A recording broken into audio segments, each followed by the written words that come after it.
Yeah, that's how it would be. 5C. 16. So We're we're on on 17. Are we running sound on this? We aren't, no. There's so much going on in the Fall of Haven scene. Shooting an action scene is actually a really difficult thing to do on a smaller independent film like this, you know, especially at the budget and scale that we're at. Doing it at night is another complication, and you often hear on lower budgets, like, don't shoot anything at night, you know, and doing a war scene at night was kind of like, it really... I don't know final positioning, but like someone here and then someone like a little bit further away, like maybe. Okay, so Isaac, I think I'm gonna have you here. So yeah, stay, but cheat your way probably a little bit. I'll be a little closer to the pylons then. Yeah, to let the those building, guys. just And- in case somebody trips or Yeah, something. and 20 will still look good at. Yeah, we'll start at 20. I mean, look at the truck. Oh, I know. You're like in Fast and Furious, but I don't think people realize the amount of work it takes into putting in a scene like this, and you know, it was shot over many nights, very late nights, all-nighters, and This meant getting a ton of background actors. We had the full cast there. makeup, logistics. It was really complicated to do it. And in fact, it was a scene that we had cut in a previous version. We didn't have all of our budget, so we were filming what we could. And that meant this really big Fall of Haven scene, we had to cut it. So all we had filmed was essentially Knox saying, we're gonna need a truck. And then the very next scene is them running to get the truck when Benny gets shot. Badlands Edge is 300 miles from here. We're gonna need a truck. This way! The truck's over here! And everything between those two moments didn't exist. We needed to have this scene. We needed to get a sense that this place was done, that Haven was done, the last colony on Earth was done, and it was really critical that we find a way to pull off this war, something that was big enough in scale to kind of decimate it and make it completely uninhabitable after that, so it could really genuinely feel like those who managed to get out, Jacob, Soleil, and Ibrahim, were possibly the last people on Earth. So we raised more money and shot this action scene. Fall of Haven was probably as good as time as any to be part of a film shoot. The underground bunker where Soleil goes to get some supplies after they storm Remington's, that set was actually in a completely different location and province from the top part where they lift the cover off. We filmed that in Hilda, but the actual bunker itself was in Saskatchewan and not in the same location. We shot the portion where they lift the cover and there was just grass underneath. There was no hole for them to go underground. So it was really neat to shoot this in two completely different locations. I think the logistics in the moment felt like, is this gonna work? But we knew that it would, and it's pretty seamless in the edit.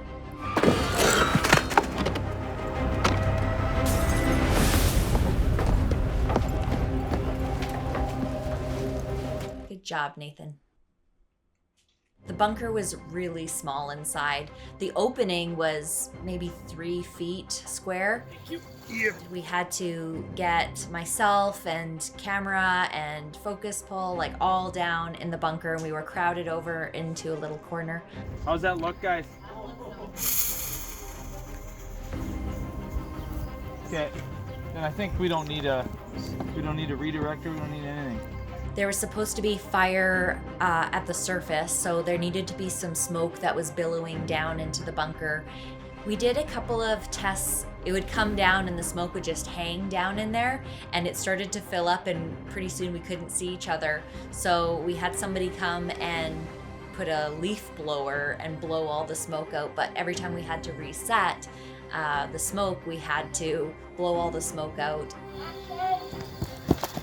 Ed wasn't even actually there, and we had a stand-in wearing his wardrobe. You know, his boots are kind of at the top, he's pacing, and his hand goes down to help. Quick, we gotta go right now. Come on, we gotta go. Come on. Soleil, we have to go now. Let's go. So the scene where Amara and Felix put the war paint on each other just prior to the Fall of Haven wasn't in the original script, and nor was it a scene that I wrote. It was actually an idea that Kyra and Griffin, who play Amara and Felix, kind of came up with while we were out there amidst shooting, and they kind of proposed this idea. We were kind of having a conversation about this war paint scene, and we thought it would be kind of cool and intimate because we had very limited time to show the relationship between Felix and Amara, and that was a really quick way of connecting them and showing their closeness. The scene where Felix and Amara puts war paint on each other is a scene that I think I'll remember doing for the rest of my life. Specifically because this was one of Kyra's first performances as an actor. And it was just beautiful to behold. I loved it, so I said okay as the writer from the writing perspective. Alicia loved it, and then we kind of scheduled it in. We took an hour out of the day where we could squeeze it in, and we filmed the scene, and that's how it came to be. And this is what's so great about Nathan and Alicia. They like good ideas, even if it isn't theirs, right? Like that's a gift. Like not everybody wants to do that, and not everybody has to do that or should do that. Nobody's required to do that. It's always wonderful when you have actors who are so invested in their characters that they can bring really good ideas. And I mean, obviously as a producer, as a director for Alicia, you have to vet some of these, but it's always important to be open because it really is a team effort and collaboration in bringing a film to life. The war paint scene also inspired Alicia to write the poem that you can hear spoken over top of the scene, and it's performed by her as well. Unring the bell, let history tell. Cry no tears for me. There's a scene where Jacob and Knox and Benny are sneaking through kind of like a war zone. Let's go! We're coming! Let's go, come on! This scene, which we call the Ginger Brigade because they're all redheads. Yeah, it's good to see some gingers survive the apocalypse. I know a lot of people have their doubts about gingers making it to an apocalypse, but here we are.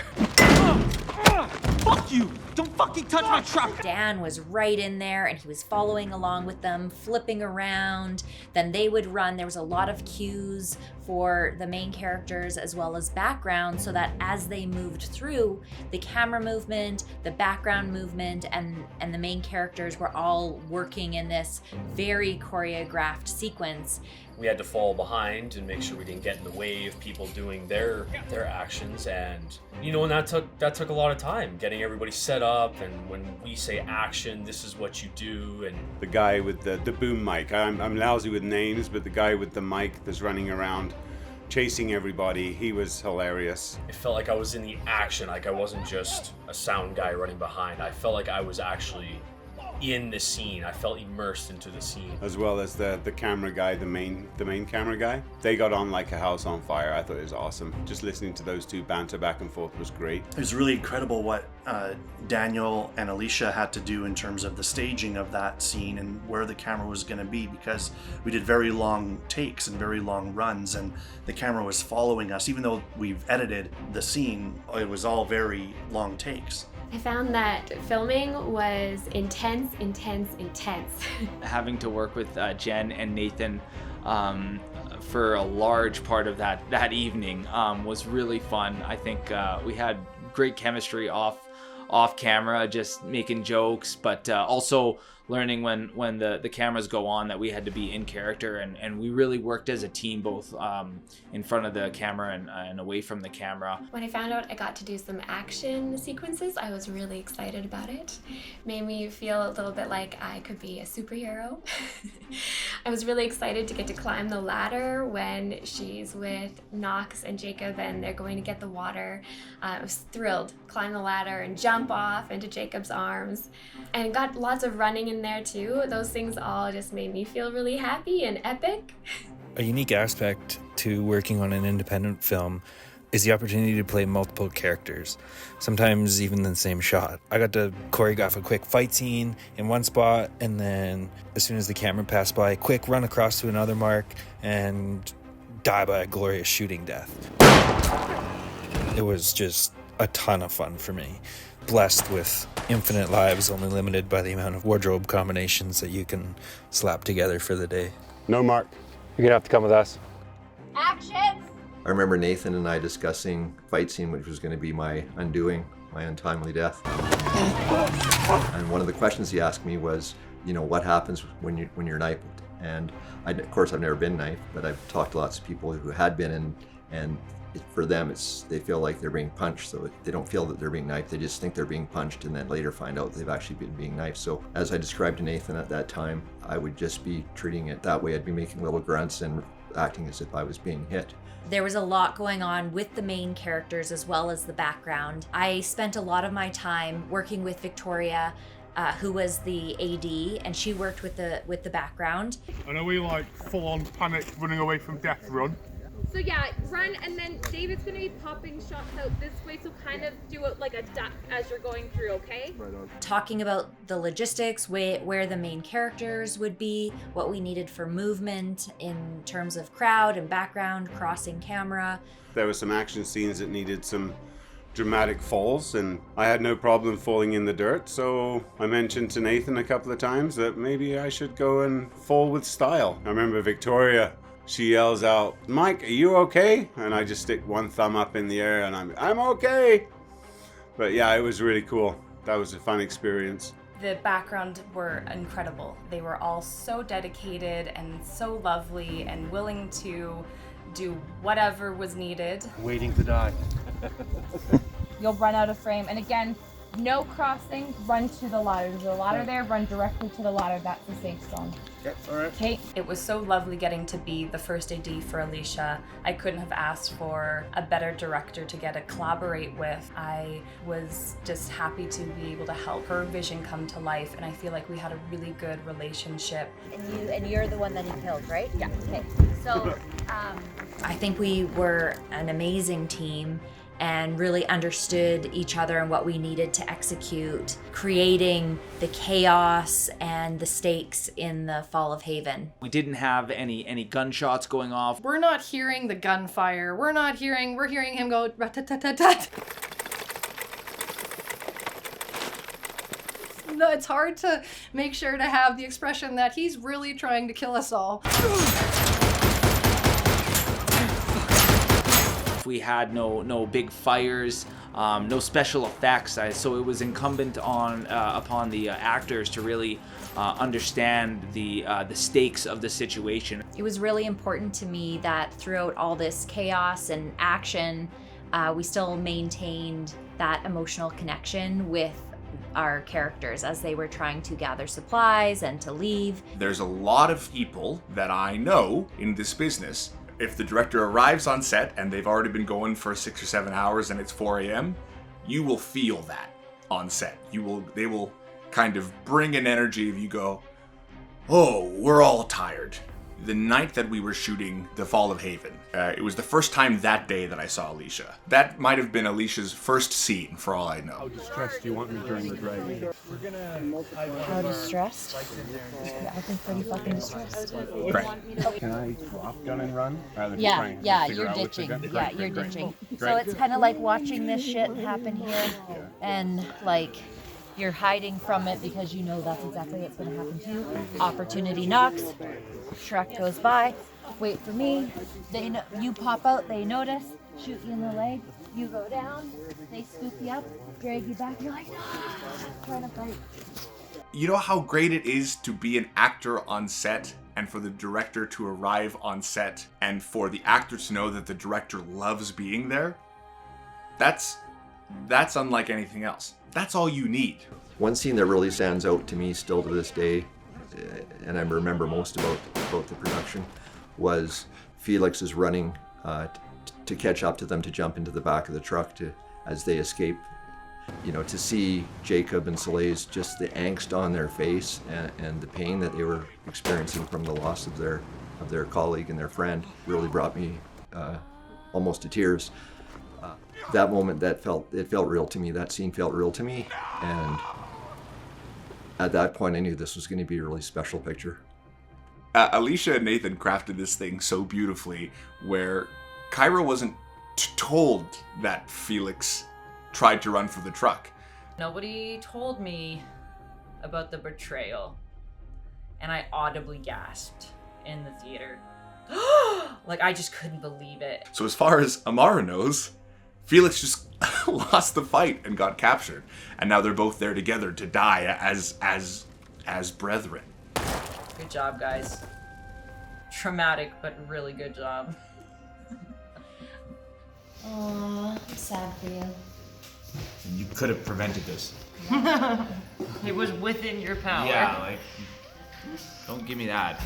The amount of makeup that went into my death scene was quite extravagant. I remember I had Kyra and Rima putting on my prosthetic, and then planning out where the blood was going to flow out of and how it was going to look, and we worked with some of the choreographers to figure out, you know, the way I die, where blood would spill out. And then I remember getting a lot of help on the night of my demise, because I got too cocky. Kind of like bragging over him. I'm like, you know, get wrecked, fool, or whatever. We had run out of nights to shoot all the footage that we had wanted for The Fall of Haven, so a few shots we actually ended up having to do during the day, and there's a few with Knox bleeding out in the truck. We didn't get to the close-ups of my death on the truck until the next year, and the kicker with that was it was actually done during the day, so it was there was no continuity between the time of day as to when I had my throat slashed and when I had finally died on the truck.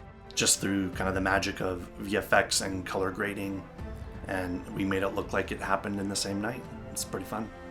You don't usually see independent filmmakers doing such a grandiose project, and then once we got into it, it's just like, oh wait, this is different. This has got a really great apocalyptic feel. Benny! No, I got her, you go! Get the truck! This feels like it needs a little bit more than just the typical kind of independent film.